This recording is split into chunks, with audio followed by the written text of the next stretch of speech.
pada video kali ini yang akan membahas materi tentang sudut. Nah, bagi kalian yang ingin paham tuntas tentang sudut, ikuti terus pembahasannya dan jangan lupa like, komen, dan subscribe dan tekan tombol loncengnya agar kalian selalu mendapatkan notifikasi ketika kita upload video selanjutnya. Oke, pada video kali ini yang pertama tentang sudut, Angkel akan langsung membahas masalah ini ya. Hubungan sudut-sudut pada dua garis sejajar yang dipotong oleh garis lain ya. Dimana dari kalian masih banyak yang masih bingung ya memahami hubungan-hubungan ini. Oke, ada 5 hubungan dari garis yang semacam ini, dari dua buah garis yang dipotong oleh garis lain, yaitu yang pertama sehadap, kemudian berseberangan, kemudian berseberangannya ada berseberangan luar dan berseberangan dalam, kemudian ada sepihak ya, dalam sepihak, dan ada luar sepihak. Nah, bagaimana cara menentukannya biar kalian tahu sepihak itu yang mana, sudut dalam sepihak itu yang mana, sudut luar sepihak itu yang mana, akan kita ilustrasikan seperti ini. Yang pertama, kata-kata sepihak ya. Kata-kata sepihak itu adalah daerah yang dibatasi oleh satu garis. Jika ada satu garis ya, nah maka ini daerah yang dibatasi namanya pihak. Yang sama namanya sepihak. Di sini namanya sepihak. Nah, kalau di sini sama di sini namanya berseberangan karena berseberangan oleh garis, dipisah oleh garis ya. Jadi sepihak itu lawan katanya berseberangan. Nah, sepihak atau berseberangan itu adalah daerah yang ditimbulkan oleh satu garis lurus ini ya. Jadi kalau ini dan ini namanya berseberangan, ini ke sini namanya sepihak, ini ke sini namanya sepihak. Kan masih sama-sama sepihak. Ini di pihak kiri, ini di pihak kanan. Nah, seperti itu kan. Ya, itu tentang pihak dan berseberangan. Kemudian dalam dan luar. Dalam dan luar itu adalah daerah yang dibatasi oleh dua buah garis yang sejajar ini. Ya, ini anggap sejajar ya. Nah, dalam itu lawan katanya luar. Di mana dalam itu? Tentu kalian sudah tahu. Dalam itu di mana ya? Di sini. Dalam itu di sini dalam, di sini dalam, luar, di sini luar. Di sini juga luar. Ya kan? Nah, di sini luar, di sini luar. Nah, kalau yang sejajar itu berdiri. Misalnya seperti ini. Nah, berarti ya di sini.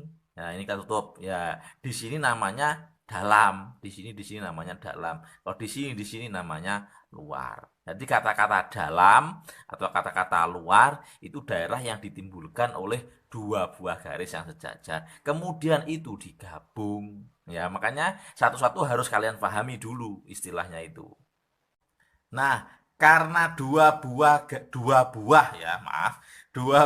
garis ini digabung, maka hubungannya juga digabung. Ada istilahnya luar berseberangan, sudut luar sepihak, atau sudut dalam berseberangan, dan sudut dalam sepihak. Nah, kita bahas satu-satu sekarang. Nomor 1, istilahnya adalah sudut-sudut yang sehadap ya. Sudut yang sehadap itu mana? Berarti yang menghadapnya sama ya. Sudut itu kan daerah yang dibatasi oleh, nah ini nih biar kalian paham, daerah yang dibatasi oleh dua buah garis yang berpotongan pada satu titik pangkal.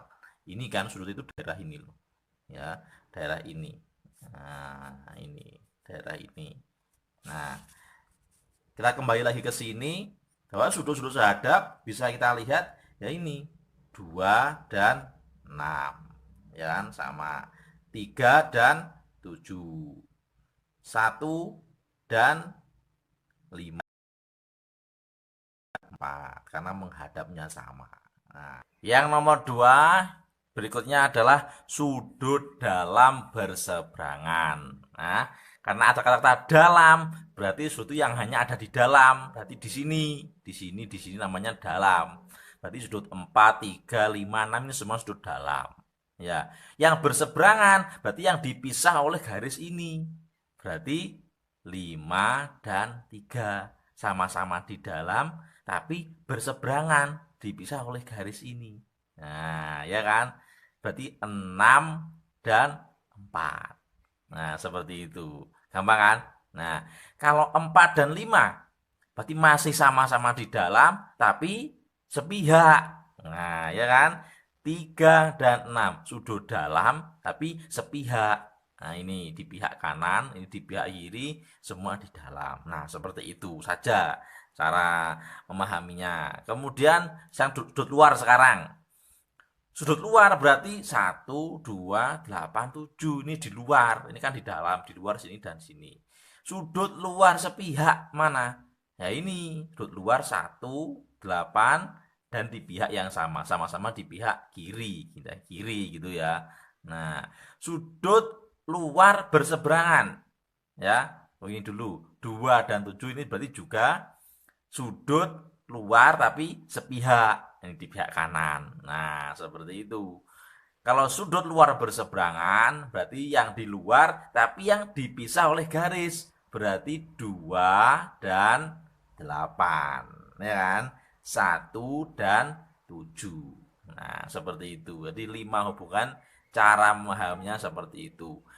Bedakan dulu dalam itu yang mana, luar itu yang mana, setelah itu sepihak itu yang mana, berseberangan itu yang bagaimana, ya. Nah, biar lebih paham sekarang hubungannya kita ganti seperti ini, ya. Berarti kalau seperti ini, yang dalam itu yang di sini, luar itu di sini sama di sini, luar. Kemudian sepihak itu di bawah, di atas, karena dipisah oleh satu garisnya ini, di pihak bawah, di pihak atas. Kalau tadi kan ini kiri kanan. Nah, kalau ini bawah atas, itu aja. Ya. Berarti kalau sudut dalam berseberangan, yang mana dalam? Ini dalam, kemudian berseberangan. Berarti dipisah.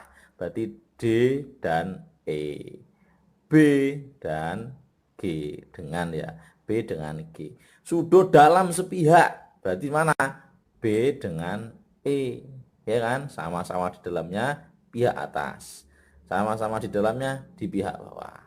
Nah, seperti itu. Sudut luar berseberangan. Mana sudut luar? Berarti di sini dan di sini.